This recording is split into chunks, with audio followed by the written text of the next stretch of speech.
The planet Zyphora was a small jewel tucked away in the vast emptiness of space. Far from the bustling trade routes and major interstellar powers, its surface shimmered in soft shades of turquoise and silver, with sprawling cities that rose like glass spires, reflecting the twin suns that bathed the planet in light. Despite its beauty, Zyphora had never been considered strategically important by outsiders. Its inhabitants, the Zyphrans, had built their lives around knowledge, science, and exploration, rather than war or conquest. For them, the universe was not a battlefield. It was a library waiting to be read, a puzzle waiting to be solved, and a canvas for curiosity and discovery. They were a peaceful species, calm and deliberate in their actions, always valuing intellect over brute strength. Zyphrans themselves were a sight to behold. Taller than humans, with delicate yet resilient frames, they had translucent skin that subtly reflected their emotions and complex, multifaceted eyes that could perceive colors beyond the human spectrum. Their society was organized around the pursuit of learning. Young Zyphrans were encouraged from the earliest age to ask questions, to explore, to seek the unknown.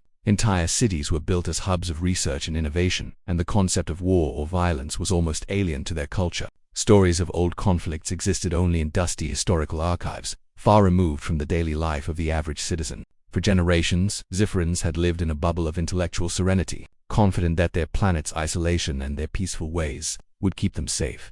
The day began like any other on Zyphora, with the soft hum of energy grids and the distant whir of transport drones gliding between the city's spires. Scientists and engineers moved about with a quiet sense of purpose, conducting experiments that might one day reveal new technologies or unlock deeper truths about the universe. Children attended learning pods, where holographic instructors guided them through advanced mathematics, physics, and interstellar navigation. Families spent evenings sharing knowledge and stories, cultivating not only intelligence but also a deep connection to their cultural heritage. Life was stable, predictable, and secure, but stability can be deceiving. On this particular day, deep in Zyphora's orbital monitoring station, a team of astrophysicists noticed an unusual pattern on their sensors. At first it seemed like a minor anomaly, small clusters of energy readings moving across the outer sectors of space. But as the data poured in, it became clear that this was not a natural phenomenon. Something was approaching Zyphora at an alarming speed. The readings indicated multiple large vessels, unlike anything Zyphrans had encountered. They emitted signals of aggression and contained the unmistakable signatures of weaponized energy. The scientists stared in disbelief, realizing that the peaceful bubble of their planet had been breached.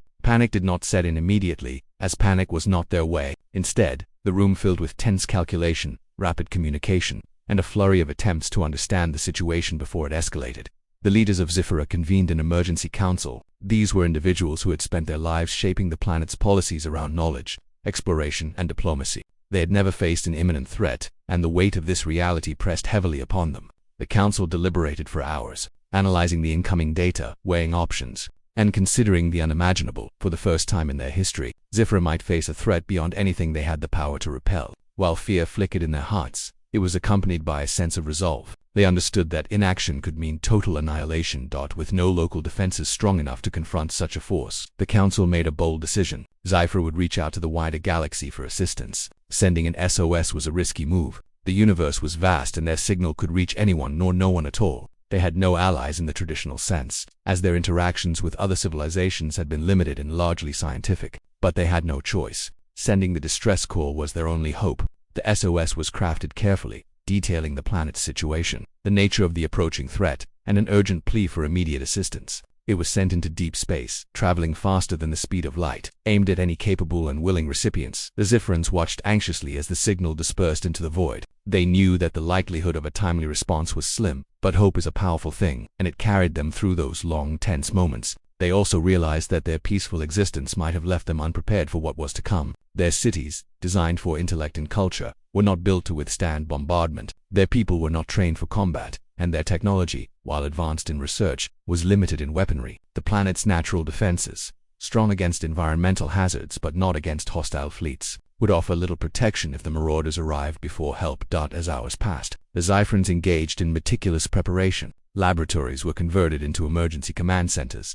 Energy shields that had been designed for scientific experiments were repurposed to protect the main cities. Civilians were guided into underground shelters, and scientists worked around the clock to enhance defensive measures with the limited resources available. Though untested in battle, every effort was made to give the planet a fighting chance. Throughout all this, a quiet resolve permeated the atmosphere. The Zyphrans may not have been warriors, but they were survivors, and their ingenuity was their greatest weapon. Meanwhile, the approaching fleet of marauders continued its advance, oblivious to the SOS that had been sent. These were creatures from a harsh and brutal corner of the galaxy, a species defined by aggression and conquest. They did not negotiate, they did not pause for diplomacy, and they certainly did not recognize the rights of peaceful civilizations. Zifra, in their eyes, was just another target, a prize waiting to be claimed. The contrast between the two civilizations could not have been more stark. One built on curiosity, peace, and knowledge, the other on domination, fear, and destruction. Yet, despite the disparity, there was an undercurrent of determination among the Zip. They had faced challenges before, scientific, environmental, even political, but never a threat that could end their civilization in a single sweep. The need to act decisively, to preserve what they had built over centuries, brought a sense of unity and urgency that had never been seen before. Families, scientists, leaders, and citizens worked in tandem, understanding that survival required cooperation, innovation, and above all, hope. As night fell over Zip, the twin suns dipped below the horizon, casting the cities in a surreal glow. The spires shimmered faintly, reflecting not just the light of the stars but also the tension and anticipation of the people below. For the first time in generations, Zifferans were truly afraid, but not paralyzed by fear. They had reached out into the galaxy, signaling for help from forces far stronger than themselves. All they could do now was wait, watch, and prepare. Every individual felt the weight of what was to come. Yet there was also a sense of pride in their collective courage. Little did they know that their SOS had reached ears they could scarcely imagine. Beings whose reputation for ruthlessness and unmatched power would soon turn the tide of this impending disaster. For the first time, the peaceful, intelligent, and naive civilization of Zephora would learn that the universe was far bigger, far more dangerous, and far less predictable than they had ever imagined. And yet, in that moment of looming peril, they had taken the first step toward survival, reaching out across the void, daring to hope that someone, anyone, that might answer their desperate call. The story of Zifra's SOS, sent in fear yet tinged with hope, marked the beginning of a chain of events that would change the planet forever. In the quiet hours before the impending storm, Zifferans continued their work, maintained their calm, and clung to the fragile thread of hope that stretched across the galaxy. Their peaceful lives had prepared them for learning, not for war. But the signal they sent carried their courage and their vulnerability to the stars. Unbeknownst to them, the universe was listening. The SOS signal sent from Zifra had drifted through the cold emptiness of space, traveling faster than the light of distant stars, seeking any being capable of understanding its urgent plea. The people of Zifra did not know what or who might respond. In their history, they had made contact with a few neighboring civilizations, most of them similarly peaceful, who had been far away or uninterested in intervention. They had no experience with military aid, no allies trained in the art of war, and no way of knowing whether anyone would even receive their call. Yet, the message was out now, a desperate thread cast into the galaxy, and that thread would find an unexpected, terrifyingly powerful pair of hands. Far from Zip, in a sector of space known for its dangerous, unyielding worlds, there existed a species that few dared to speak of without lowering their voices. They were known as the Death. Legends about them circulated across countless star systems. They were the ultimate warriors of the galaxy, a race bred and hardened by centuries of survival on worlds where only the strongest lived. Every aspect of their civilization was built around conflict. Their fleets were unmatched, their weapons devastating, and their approach to war brutal and uncompromising. Yet, despite their fearsome reputation, they were not indiscriminate killers. They were strategic, intelligent, and often intrigued by challenges. A cry for help, a civilization in danger, or even a test of their power could draw them into action. When the SOS from Zephora arrived, it caught the attention of a Deathworlder patrol fleet cruising near the edge of their territory. The message was unlike the usual calls they received. It was detailed, pleading, and desperate, describing a small, peaceful species threatened by a far stronger marauder force. The patrol commander, a seasoned and calculating Deathworlder, analyzed the signal. Curiosity and the promise of a challenge sparked in the commander's mind. The call described a scenario that could be an easy exercise in power projection, a defenseless civilization in imminent danger, a marauder fleet far larger but still within reach of the Deathworlder's capabilities. The commander saw an opportunity for both a demonstration of strength and a testing ground for tactics. The decision was made. The Deathworlders would respond as the Deathworlder fleet adjusted course towards Zephora. The aliens themselves remained unaware of the approaching saviors. On their planet, preparations continued. While the scientists and leaders had managed to stabilize their immediate defenses and guide civilians into safety, tension in the cities was palpable. People moved through streets with cautious urgency, coordinating in ways they had never had to before. Holographic displays flickered with calculations, showing the approach of the marauder fleet, the projected timelines for impact, and the limited chance of resistance. Parents held their children's hands a little tighter. Elders muttered old prayers, and young scientists raced to implement last-minute defensive measures. The atmosphere was heavy with fear but also an unfamiliar sense of unity. The Marauder fleet, meanwhile, was relentless. Massive ships moved with precision and menace, each one built for destruction. Their commanders expected Zifra to be an easy target, a planet with limited defenses and no combat experience. They had heard rumors of the Zifra's peaceful ways from intercepted communications and dismissed the planet's ability to resist. They anticipated surrender or, at most, minor resistance. And each vessel carried weapons designed to obliterate cities in minutes. The Zifra's SOS would not have deterred them. They saw it merely as a warning, one they intended to ignore.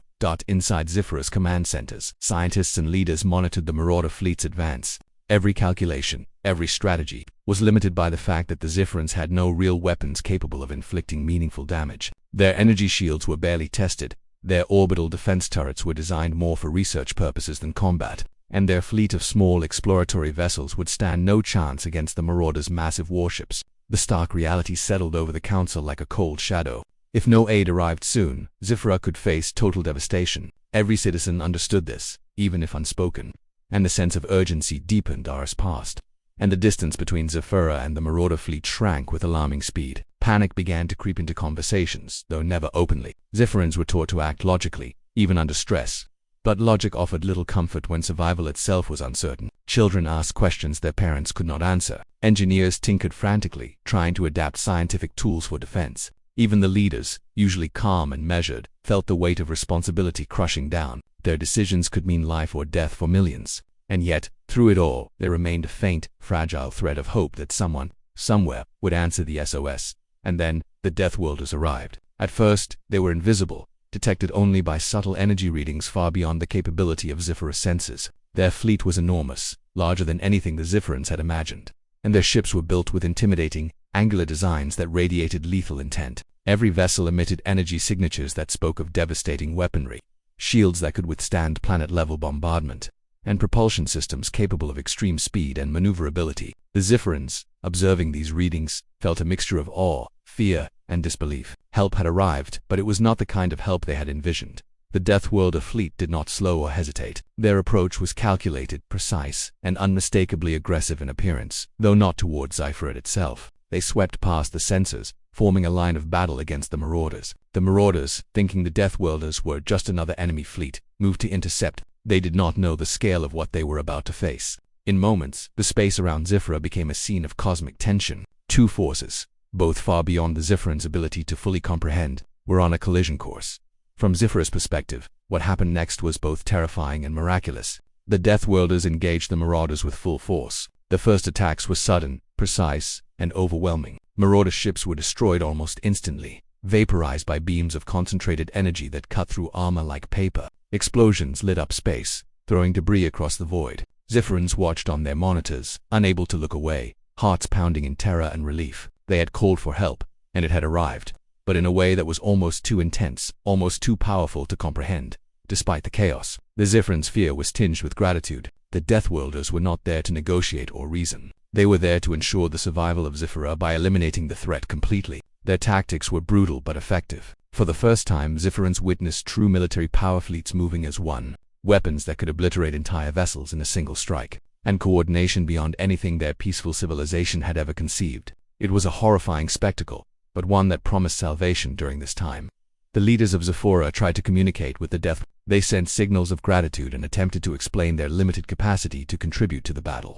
The Deathworlders, however, did not respond in words. Their actions spoke louder than any message. They focused entirely on the destruction of the Marauders, their maneuvers efficient and unyielding. Zifrans realized something important. The Deathworlders operated on a level of power and understanding that was almost incomprehensible. They were not allies in the conventional sense. They were a force of nature, a storm of military might that acted with precision and authority.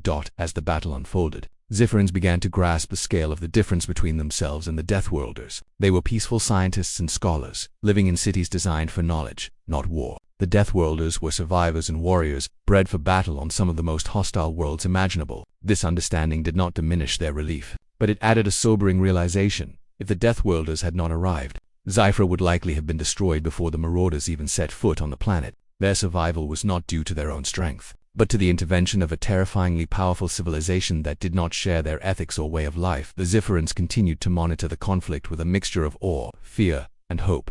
Every explosion, every destroyed Marauder ship brought them closer to safety. At the same time, they understood that this was only the beginning. The universe was far larger, far more dangerous, and far less predictable than they had imagined. The SOS they had sent had been a gamble, and the response they received was both more than they had hoped for, and more terrifying than they could have anticipated. By the end of the day, as the Deathworlders continued their offensive, Zifrins began to adjust to a new reality. Their peaceful existence had been irrevocably altered. They had glimpsed the true nature of the galaxy beyond their isolated corner of Space, a place where survival could depend on beings whose power was unmatched and whose methods were utterly alien. And yet, in this moment of crisis, they had learned an important truth. Even the most peaceful and seemingly defenseless civilizations could survive when the right, if overwhelming, forces answered their call. Through it all, Zifra remained intact. The Marauder fleet had been slowed, disrupted, and decimated by the arrival of the Deathworlders. The planet's inhabitants, while shaken and deeply aware of their vulnerability, found hope in the fact that someone had heard their desperate plea. The SOS, once just a signal cast into the void, had achieved its purpose, connecting the planet to a force that operated on a scale far beyond their imagination. The lessons of courage, vigilance, and the reality of the wider galaxy were now imprinted on every Zypheran mind, shaping their understanding of the universe forever. The tension in space around Zifra had reached a level that the inhabitants had never experienced before. For the first time in their history, the Zifrans faced a conflict that they could not control, a danger that they could not confront with their own hands. They had watched as the Marauder fleet advanced, and they had been relieved when the Deathworlders appeared. But relief was only the first emotion in a torrent of feelings that now gripped the planet. Fear, hope, and dread intermingled as the Zifrans observed the battle unfold across the stars. From their perspective, it was as if the entire galaxy had contracted into a single, terrifying display of power. Every flash of energy from the Deathworlder weapons, every explosion that obliterated a Marauder ship, painted the vastness of space in strokes of fire and light.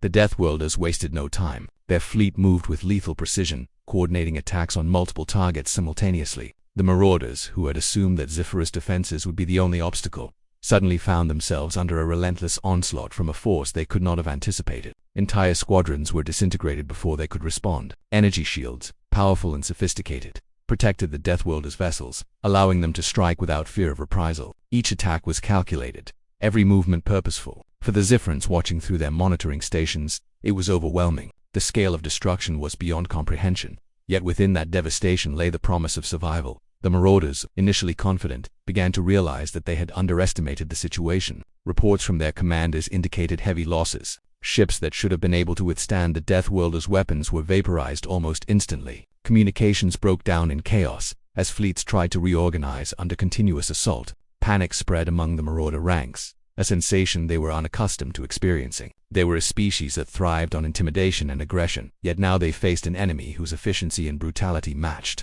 and even exceeded, their own capacity for destruction. Their arrogance had become their weakness. On Zephyr, the people could not look directly at the screens without feeling a combination of terror and amazement. Scientists, who had spent their lives analyzing theoretical models and distant stars, were now forced to confront reality in the most immediate way possible. The theories of galactic power and military strength that had been abstract for so long had suddenly become tangible. They could see, with their own eyes, the absolute difference between their own peaceful capabilities and the merciless efficiency of a force that operated by a completely different set of rules. Families huddled together, unable to comprehend the scale of what was occurring, yet deeply aware that the planet's survival depended entirely on this battle. That as the Deathworlders pressed their attack, the Marauders attempted to retaliate. They fired their weapons, launched missile salvos, and tried to coordinate counterattacks, but their efforts were almost meaningless against a fleet of such overwhelming power. Every strike was intercepted, every maneuver anticipated, and every vulnerability exploited. The Deathworlders moved with an almost mechanical precision,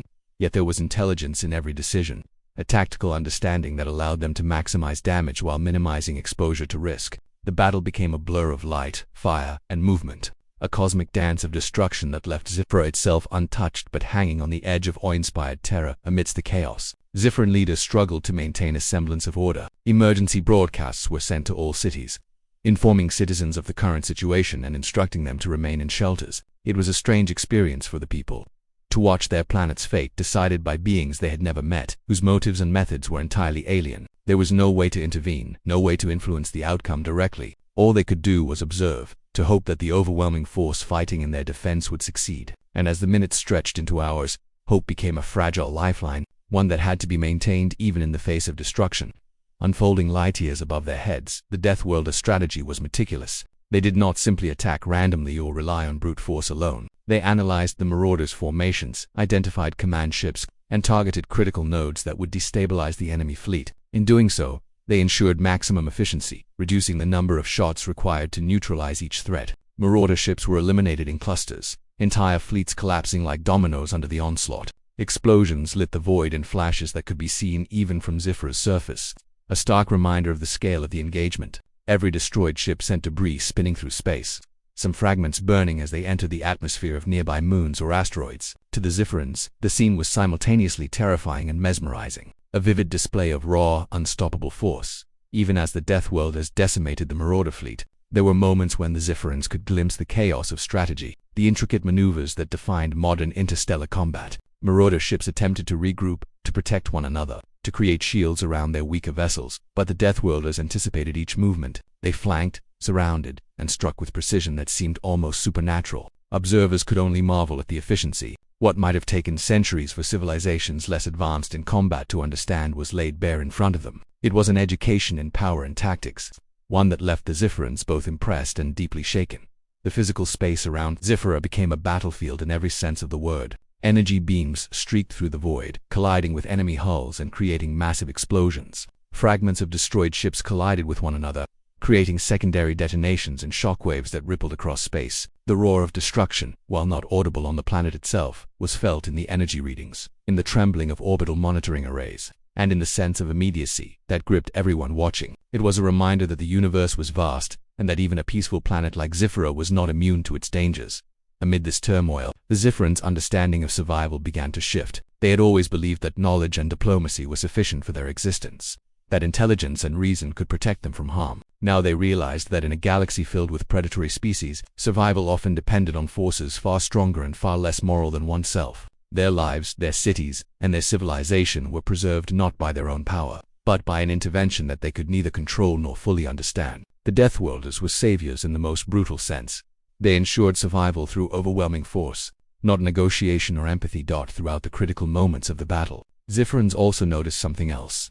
The Deathworlders' attention was entirely focused on the Marauders. Their eyes, metaphorically speaking, were fixed on the threat, their weapons directed precisely. Not once did they seem to consider Zifra itself as a target, even accidentally. It became clear that while the Deathworlders were terrifyingly powerful, they were not indiscriminate. They were guided by purpose, not chaos. For the Zifrans, this was a lesson in understanding a species unlike any other, a civilization whose concept of help was not gentle or reassuring, but absolute and uncompromising. As the hours dragged on, the battle continued to escalate. Even with the Deathworlders' overwhelming advantage, the Marauders refused to surrender. Some of their ships attempted kamikaze runs, others tried to create shields around critical units, and a few launched desperate attacks aimed at the Deathworlder command vessels. Each attempt was met with swift, decisive retaliation. The Deathworlders adjusted to each new maneuver with ease, demonstrating adaptability and intelligence beyond anything the Zifrans had ever witnessed. The universe, they began to understand, was a place where intelligence alone was not enough. Power,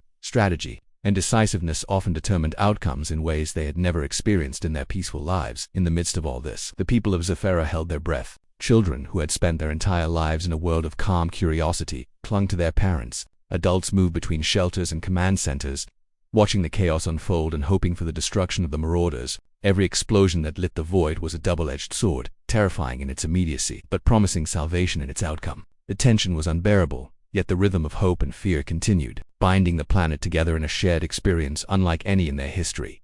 Finally, as the critical moments of the battle reached their peak, it became evident that the tide had turned decisively in favor of the Deathworlders. The Marauders' formations had collapsed, key ships had been destroyed, and remaining units scattered in disarray. The Deathworlders, while not pausing, began consolidating their hold over the area. The threat to Zifra, at least in the immediate sense, was mitigated.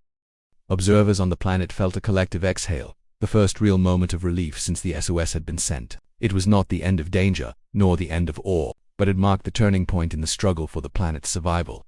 Through the escalation in critical moments, Zifrans had learned lessons they could never have anticipated. They had seen firsthand the scale of galactic power, the differences between civilizations, and the harsh realities of survival. Their peaceful way of life had protected them for generations, but in this instance it was external force, and the intervention of a species they could barely comprehend, that ensured their continued existence. The experience would leave a lasting mark on their culture, their understanding of the universe, and their place within it. The chaos of the battle slowly began to subside as the Deathworlders continued their relentless assault on the Marauder fleet. Zifferans watched in awe and fear, realizing that their survival now rested entirely on the power and efficiency of this alien force. The Deathworlders, true to their reputation, did not waste a single moment. Each strike, each maneuver, was precise and calculated, leaving no room for error or mercy. The Marauders, once confident and aggressive, were now scattered, struggling to regroup, their morale collapsing under the weight of unstoppable force. Zifra itself remained untouched, its cities and people shielded not by their own strength but by the overwhelming might of the Deathworlders. The Marauders' command vessels, which had once coordinated the attack with ruthless efficiency, were systematically destroyed. The explosions were massive, flaring like artificial suns in the darkness of space. Debris from their destroyed ships floated like a dangerous cloud, spinning and tumbling as if to mark the end of their assault. The Deathworlders, however, moved with careful precision through the wreckage, avoiding unnecessary collisions and ensuring that no Marauder vessels survived to reorganize. The Zifferans, observing from their command centers, could scarcely comprehend the scale of destruction. Ships that had seemed formidable mere hours before were now completely annihilated, reduced to glowing fragments drifting through the void. As the battle reached its peak, the Deathworlders executed the final phases of their strategy. They did not simply destroy the Marauders indiscriminately. Instead, they targeted the leaders, the vessels containing command and control systems, and the most heavily armed units. By eliminating these key elements, they ensured that the rest of the Marauder forces would collapse naturally, without further need for widespread destruction. The precision of their actions was both terrifying and impressive. For the Zifferans, it was a lesson in the difference between sheer firepower and intelligent application of that power. The Deathworlders were not merely violent, they were efficient, calculating, and purposeful in their violence. Meanwhile, Zifferans began to emerge from their shelters to observe the battle from safer vantage points within their cities. People who had spent hours hiding, hearts pounding in fear, now watched cautiously, realizing that their planet had not only survived the initial threat but was witnessing its end. The streets, once tense with anticipation, were slowly filled with a mixture of relief and awe. Families held each other, marveling at the sheer scale of the power that had saved them. The sky above Zifra, though still distant from the battle itself, seemed to vibrate with energy from the enormous fleets, a reminder of the force that had intervened on their behalf. The Marauder fleet, now broken and disorganized, attempted a few desperate counterattacks. Small units tried to regroup, hoping to strike at any weak point they could find. Some fired erratically, launching missiles and energy blasts, but the Deathworlders anticipated each move. Their shields deflected or absorbed attacks with ease, and retaliatory strikes eliminated the threat instantly. The Zifferans could see the battle almost as if it were a controlled experiment, one in which the outcome was almost predetermined by the overwhelming superiority of the Death. It was at once terrifying and mesmerizing. The scale of destruction, the precision, and the sheer efficiency were unlike anything they had ever witnessed.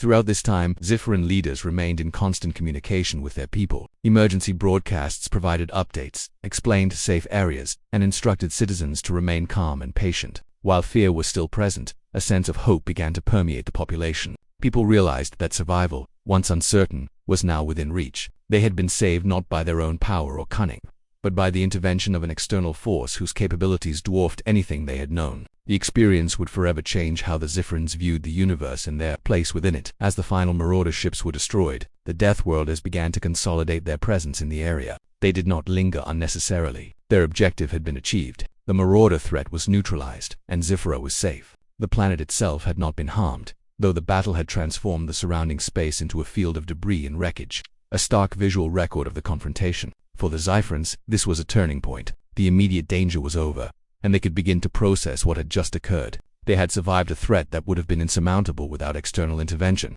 and the enormity of that survival was not lost on anyone. In the aftermath of the battle, the Zifferans observed the Deathworlders' departure. The alien fleet moved with the same precision and determination that had characterized their attack, leaving behind only the remnants of the destroyed Marauder vessels. There was no fanfare, no attempt at recognition or gratitude beyond the act of saving the planet. The Deathworlders were not here to be thanked or celebrated. They were a force of power, operating according to their own rules and objectives. The Zifferans, however, understood the significance of their actions. The intervention had been decisive, and without it, the planet would almost certainly have been destroyed. As calm returned to Zifra, the citizens began the process of recovery. While their cities had not been physically damaged, the psychological impact of witnessing such overwhelming force was profound. Scientists, who had spent their lives studying the universe in abstract terms, now had a direct and undeniable experience of power on a scale they could hardly imagine. Families processed the reality of their survival, understanding that it had been dependent not on their own skills, but on the intervention of a species that was fundamentally alien to them. the experience left a mixture of gratitude, awe, and unease.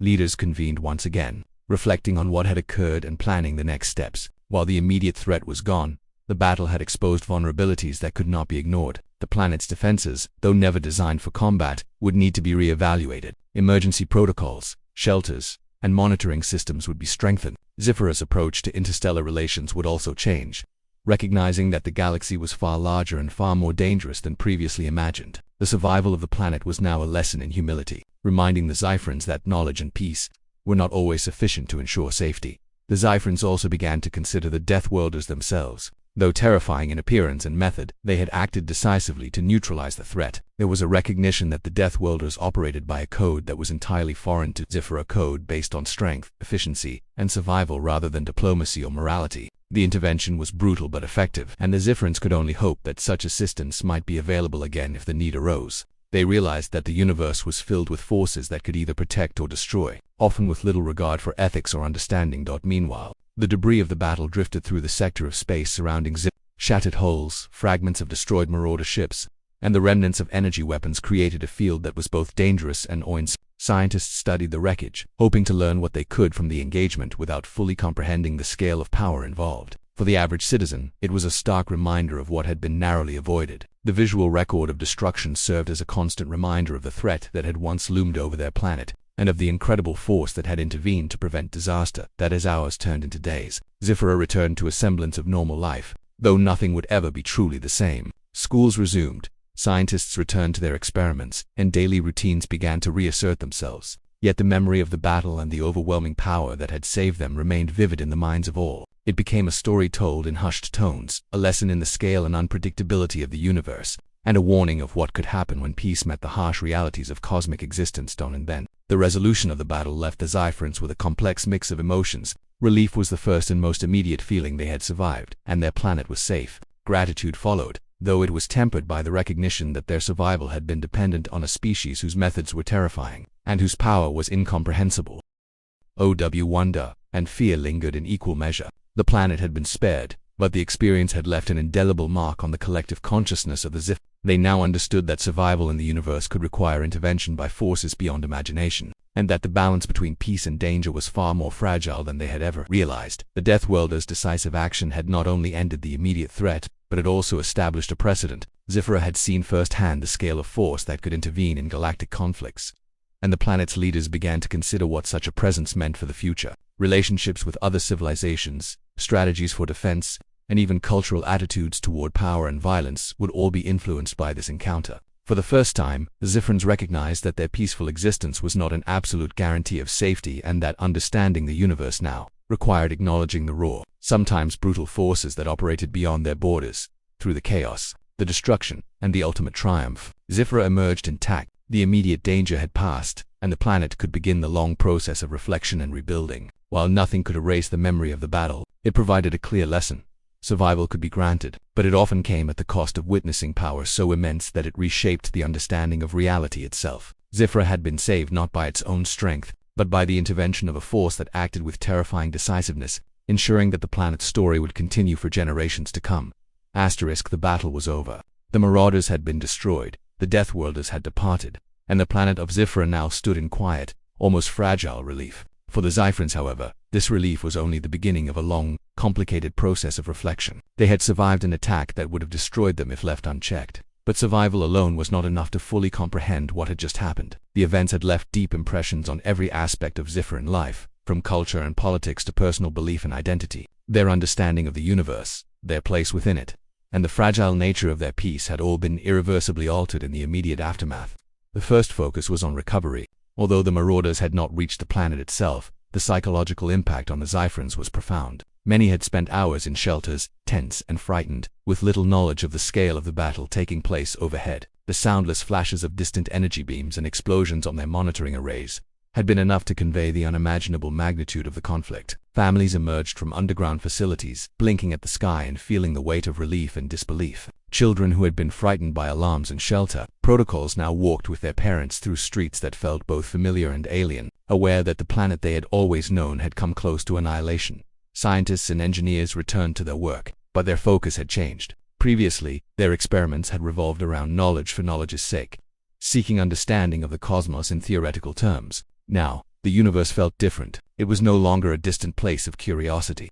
It was immediate, dangerous, and alive with forces beyond their control. They studied the remains of marauder ships drifting in space, trying to learn what they could from the technology and tactics that had threatened them. Every fragment, every piece of alien engineering, was analyzed not just for curiosity, but for survival. The Xipherians understood that in the future, knowledge alone might not suffice, and preparation might require lessons from the most extreme encounters they could imagine. For the leaders of reflection carried a weightier significance. Decisions made in the heat of the crisis had saved lives, but they now had to consider the long-term implications of their experience. How would the planet's society change after witnessing such overwhelming power? How would relations with other civilizations, especially those capable of such destructive might, be navigated? The Deathworlders, for all their role in the survival of Zephora, had left no guidance, no offer of alliance, no promises of continued protection. They were merciless in their methods and disappeared as abruptly as they had arrived. Zephyran leaders realized that their understanding of interstellar politics, previously limited to diplomacy and cooperation, now had to include the harsh realities of force and survival. Meanwhile, citizens began to process the emotional aftermath. Families shared stories of the shelter hours, of watching monitors filled with flashes of light and destruction, of waiting for what seemed like eternity to see if the planet would survive. These shared experiences began to bond the population in a way that peaceful times never had. Fear had united them, hope had sustained them, and now survival had created a collective sense of resilience. Zephyrians began to speak of courage, ingenuity, and the delicate balance that had allowed them to endure. They told their children of the marauders and the death, careful to explain the lessons of survival, vigilance, and humility, while emphasizing the importance of knowledge, cooperation, and preparation. The cultural impact was equally profound. Zephyrian art, literature, and media began to change almost immediately. Artists painted the night skies filled with blazing energy beams and debris from destroyed ships. Writers described the awe-inspiring, terrifying figures of the Deathworlders, portraying them not as monsters, but as forces of nature that had saved their world. Plays and songs recounted the bravery of the people who had faced fear in shelters, the scientists who had worked tirelessly to enhance defenses, and the leaders who had made difficult decisions. Even though the battle itself was fought without Zephyrians directly engaging in combat, the story became a cornerstone of their society, a mythic reminder of how fragile peace can be, and how powerful intervention can shift the course of history. The Xipherians also began to reflect on the nature of power itself. The Deathworlders had acted decisively, brutally, and with absolute efficiency, yet they had not harmed Zephyr. This distinction fascinated and frightened the citizens. They recognized that power was not inherently good or evil. It was a tool, and its application could determine survival or destruction. For a civilization accustomed to valuing intellect, dialogue, and scientific reasoning over combat, this realization was both humbling and transformative. Lessons were drawn about the universe's structure, the unpredictable behavior of other civilizations, and the critical role of strength and decisiveness in survival. The younger generation, in particular, found themselves deeply influenced. Children who had spent their lives in classrooms focused on knowledge now had a vivid, living example of the universe's dangers. They studied space strategy, engineering, and defense with renewed purpose, seeking to understand how civilizations like the Deathworlders could wield power so effectively. The story of the SOS, the marauder threat, and the intervention became central to education, teaching lessons about courage, vigilance, and the importance of learning from the broader universe. Even play and imagination shifted as children recreated battles, imagining themselves navigating the complexities of survival, strategy, and leadership on a societal level. Zephyr began to implement new systems to prevent future vulnerability. Emergency response protocols were strengthened, communication systems improved, and monitoring stations upgraded to detect threats earlier. Scientists were encouraged to study not only theoretical concepts but also apply defensive technologies. Citizens were trained in safety procedures, evacuation protocols, and methods to preserve critical infrastructure in the event of future conflicts. While the planet had survived this crisis, its leaders understood that survival had been due to the intervention of another civilization rather than their own power, and they sought to reduce reliance on external forces in the future. The psychological impact lingered as well. Even after the immediate danger had passed, Xipherians experienced a mix of awe and unease whenever they looked toward the stars. They had glimpsed forces beyond their comprehension, and the memory of the Deathworlders' overwhelming power remained vivid. Some citizens felt a profound sense of gratitude toward these mysterious saviors, while others experienced lingering anxiety at the realization that survival had hinged on beings whose methods were terrifying and unpredictable. The duality of relief and fear shaped conversations, art, philosophy, and even religion. As the population sought to make sense of an event that defied normal understanding, the Zephyrians also reflected on their place in the galaxy. For generations, they had seen themselves as isolated scholars, peaceful explorers with no enemies and no need for alliances beyond scientific exchange. The Marauder attack and the Deathworlders' intervention shattered this notion. Zephyra was now acutely aware that the universe was filled with forces both hostile and powerful, and that their isolation had not guaranteed safety. This realization prompted a cultural shift toward broader awareness,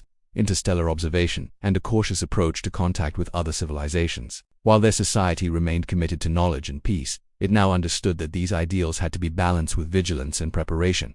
The leaders of Zephyra considered the future carefully. Alliances with other civilizations, previously built primarily around research and cultural exchange, were now reconsidered with an eye toward security. The possibility of establishing communication with the Deathworlders, or at least monitoring their presence, became a priority. The leaders understood that while the Deathworlders had been merciless in battle, they had also acted in Zephyra's defense. Learning from them, observing them, and potentially coordinating with them in the future could be crucial for the planet's survival. At the same time, these leaders knew that such interactions would be delicate, requiring careful diplomacy and profound respect for the power involved.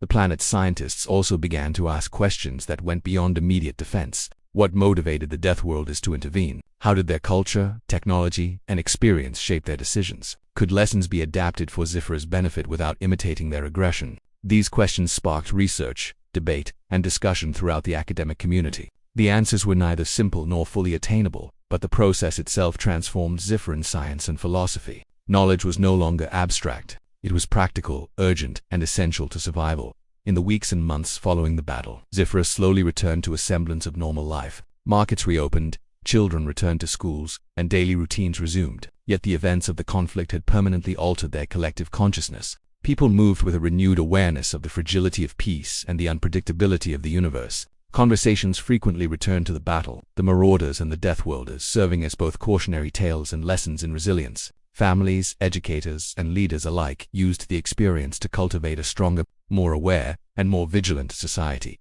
Even as life regained rhythm, the story of the SOS and the Deathworlders' intervention became a defining feature of Zephyran culture. Monuments were constructed, memorials built, and art created to commemorate the events and the lives affected. The narrative was one of survival against overwhelming odds.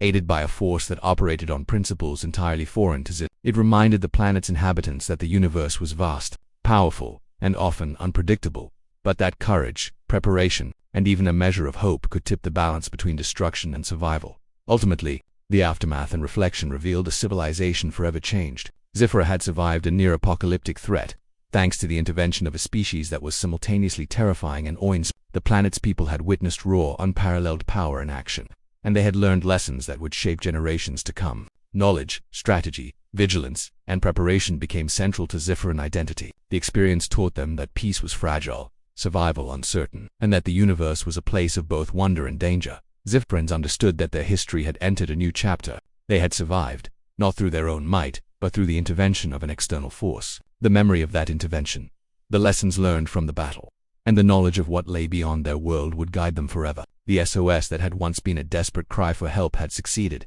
and Zephyra had emerged intact. Yet, in surviving they also gained wisdom, awareness, and humility, recognition that the universe was far larger, far more powerful, and far more complex than they had ever imagined.